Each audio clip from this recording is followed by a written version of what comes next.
Assalaamu calaykum waraxmatullaahi wabarakaatuh. Israafka iyo isku faanida cuntada. Israafku wuxuu ka mid yahay waxyaabaha uu Ilaahay subxaanahu wa tacaala uu diiday.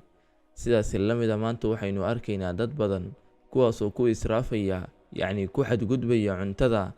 Sidoo kale waxaynu arkaynaa dad badan kuwaas oo Alle u nimceeyay, balse nimcadaasi ku xadgudbaya oo ku tumanaya.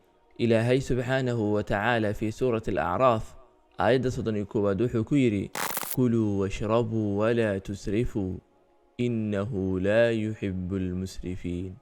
Cuna oo caba hana xadgudbina, Ilaahay ma jecla kuwa xadgudba.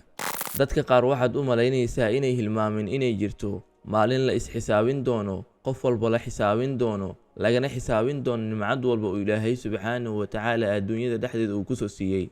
In badan waxaynu arkaynaa ayagoo ku xadgudbaya cuntada nooc walba ha ahaatee.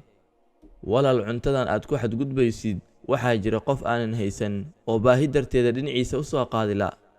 Sidoo kale waxaa jira kuwo weysan waxay hadeertaan cuni lahaayeen, adigina waad ku xadgudbaysaa. Sidoo kale waxaa jira dad kuwaasoo Alle u nimceeyey, kadibna nimcadii inta ay ka badatay ay bannaanka sare ku daadinayaan ayagoo heli kara qof ay siin karaan oo baahi meel la jiifa. Xadgudubka cuntada wuxuu ka mid yahay waxyaabaha faqriga sababa iyo abaarta. Sidoo kale isku faanida cuntada waxay ka mid tahay waxyaabaha ugu badan ee dadka u soo jiida isha.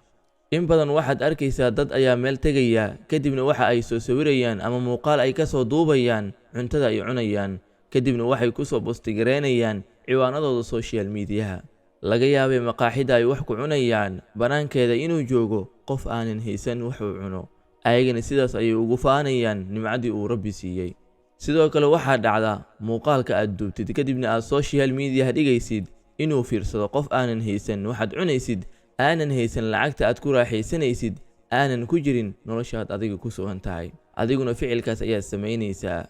Sidoo kale waxaad arkaysaa in ay familka marti qaadaan famil kale, kadibna ay cunto u diyaariyaan. Haba u diyaariyaan muxumee, balse waxaa dhacayso cuntada inta aanan la cunin ka hor in muuqaal laga duubo ama sawiro in laga qaado, kadibna la soo bostigareeyo. Ilaahay subxaanahu wa tacaala fi suurati at-takaathur aayadda 8 wuxuu ku yidhi: thumma latus'alunna yawmaidin 'anin naciim.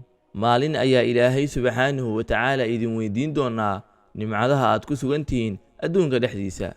Waxaa dhacda dadka ugu caansan ee social media inay sameeyaan challenge-gaas oo ah cunto cunis, lana siinayo midka ku guuleysta challenge-gaasi. Kuwa challenge-ga sameynaya baahi uma qabaan waxa ay challenge-ga ku sameynayaan, balse waa baashaal iyo faakihaysigooda. Waxaa huwaal ah in ay muuqaalkaas ay fiirsanayaan dad aanan waxay cunan aanan haysan, aanan seexan karin baahi awgeeda, ayagana waxa ay seexanayaan ayagoo ay dhergan yihiin. Sidaas ma xaq baa? Waxaa jira dad inaga mid ahi oo dhiigayna ahi kuwaasoo baahi u dhimanaya, haraad la'aanna ay dishay, meel ay ku hoydaanne aanan haysan. Adigna waad nimcaysan tahay oo barwaaqo ayaad ku dhex jirtaa, mana dareemaysid nimcadaas aad ku dhex jirtid. Dhaqanka cunto duubidda ma ahayn anagu dhaqankeena, se waxa weeye dhaqanka reer galbeedka xaggooda naga yimid.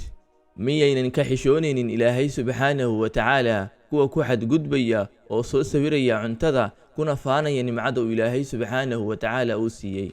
Waxaan talo u dirayaa qof walba ku xadgudbaya ama soo sawiraya nimcada uu Ilaahay subxaanahu wa tacaala uu siiyey. Intaad ku xadgudbi lahayd ama soo sawiri lahayd cuntada Alle subxaanahu wa tacaala uu ku siiyey, waxaa fiican inaad qarsatid oo aadan dadka ugu faanin, waayo ma fiicna faanka iyo xadgudubka. ogsoonow adiga in ay wax la'aan kugu dhici karto, aadna weyn karto nimcada aad maanta haysatid. Ilaahay subxaanahu wa tacaalaana uu siin karo qofka aanan maanta wax haysan. ogsoonow ku xadgudbidda nimcadaha Ilaahay subxaanahu wa tacaala uu ku siiyey in lagu su'aali doono maalinta qiyaame, lagaana weydiin doono su'aalo badan nimcadahaasi. ogsoonow midka raaxaystay ma aha midka dunida korkeeda ku raaxaystay, midka guulaystayna ma aha midka ku guulaystay adduunyada dhexdeeda, ee waa midka Ilaahay subxaanahu wa tacaala jannada uu geliyey. ogsoonow raaxada adduunyadu inay tahay raaxo yar, laakiinse raaxadu aakhira inay tahay raaxo aanan dhammaanaynin. waa walaalkiin Cabdixakiin Axmed. wassalaamu calaykum waraxmatullaahi wabarakaatuh.